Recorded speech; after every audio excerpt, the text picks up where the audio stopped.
პირველ რიგში მინდა მადლობა გადავხადო ჩვენს მთავარ სტრატეგიულ პარტნიორს თანამშრომლობისთვის, იმ მუდმივი კომუნიკაციის და კოორდინაციისთვის, რომელიც გვაქვს ჩვენი რეგიონის და ზოგადად ევროპული უსაფრთხოებისთვის ამ მნიშვნელოვანი განვითარებების და რუსეთთან მიმდინარე დისკუსიების ფონზე. ჩვენ გქონდა აქტიური კომუნიკაცია ამ მოლაპარაკებების დაწყებამდეც და როგორც იცით, ცოტა ხნის წინ ვესაუბრე ამერიკის შეერთებული შტატების სახელმწიფო მდივნის მოადგილე ქალბატონ ვენდი შერმანს. ხოლო დღეს ამ კვირის განმავლობაში რუსეთთან გამართული შეხვედრების შემდეგ შედგა ჩვენი კონსულტაცია და საუბარი ამერიკის სახელმწიფო მდივნის თანაშემწესთან კარენ დომფრიდთან. დღევანდელი გამოწვევებისა და დაძაბულობის ფონზე განსაკუთრებით მნიშვნელოვანია ჩვენს ქვეყნებს შორის მუდმივი კოორდინაცია და ეს პროცესი რასაკვირველია მომავალშიც გაგრძელდება. სწორედ დღეს გქონდა შესაძლებლობა რომ ამ კუთხით ჩვენი სამომავლო გეგმებიც განგვეხილა. დღევანდელი საუბრის შედეგად კიდევ ერთხელ გამოიკვეთა და დადასტურდა, რომ ჩვენ გვაქვს მიმდინარე პროცესების იდენტური აღქმა და შეფასება, რაც კიდევ ერთხელ ხაზს უსვამს ჩვენი პარტნიორების სიღრმესა და სიმტკიცეს.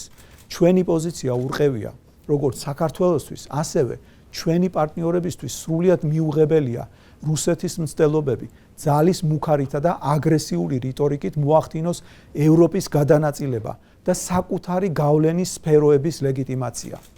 სწორედ ასეთი მცდელობებით, აგრესიით რეგიონში, სუვერენული სახელმწიფოების ტერიტორიის ოკუპაციით და ანექსიით, საერთაშორისო ვალდებულებების მუდმივი შეუსრულებლობით, რუსეთი მიზანმიმართულად ცდილობს ევროპული უსაფრთხოების არქიტექტურის დანგრევას.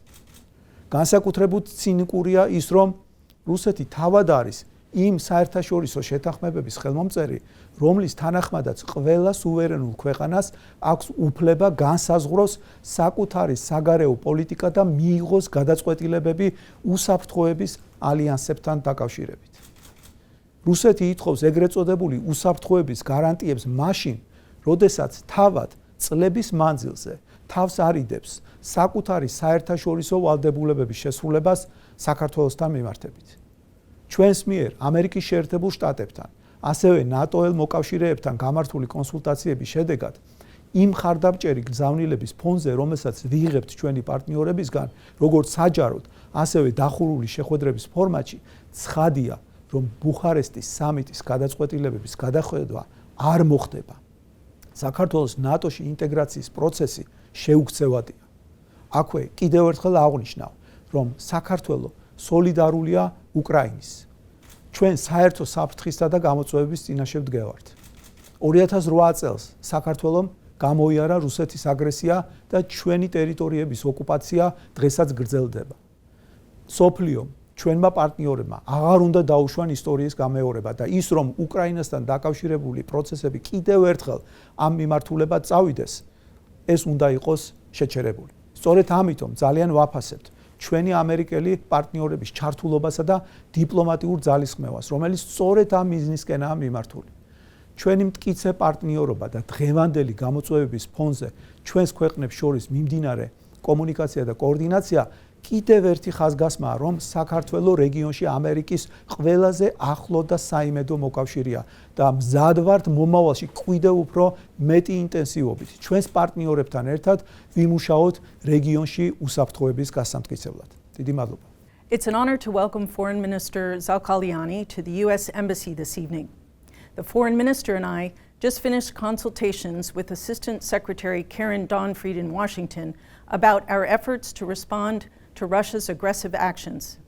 We discussed the high-level diplomacy that happened this week in Europe as we work with all of our allies and partners to develop a united Euro-Atlantic response.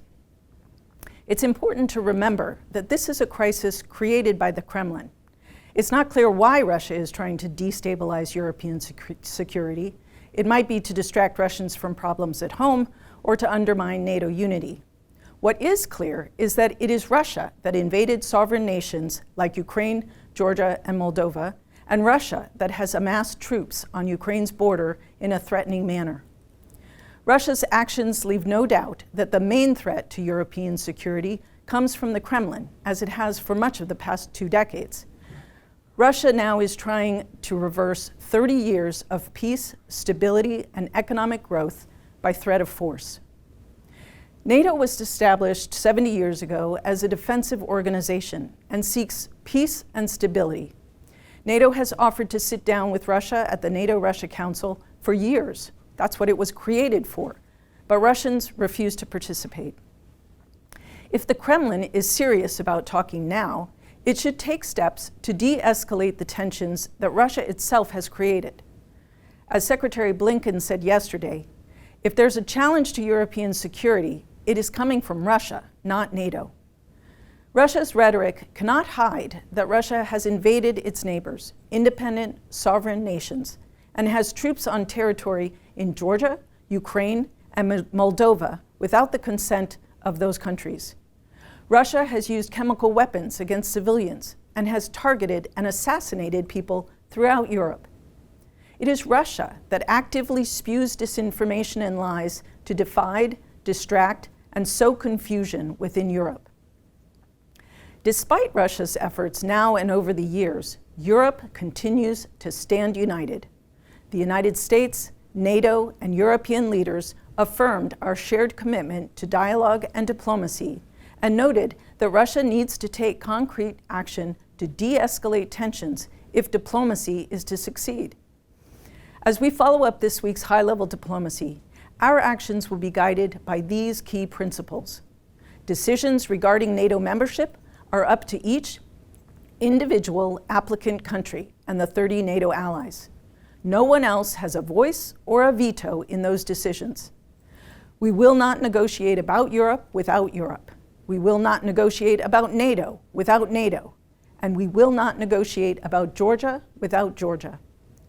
Countries have the sovereign right to choose their economic and security partners. The basic principles of international law have brought the transatlantic community more than 75 years of general peace and economic growth. These are principles that Russia's leaders themselves have agreed to on many occasions. President Putin's attempts to replace that with Soviet-like domination, oppression, and control must be firmly rejected by all of us.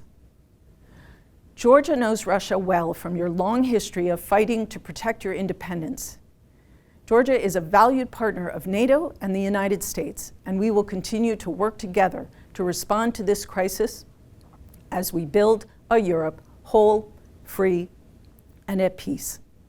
Didi Madloba.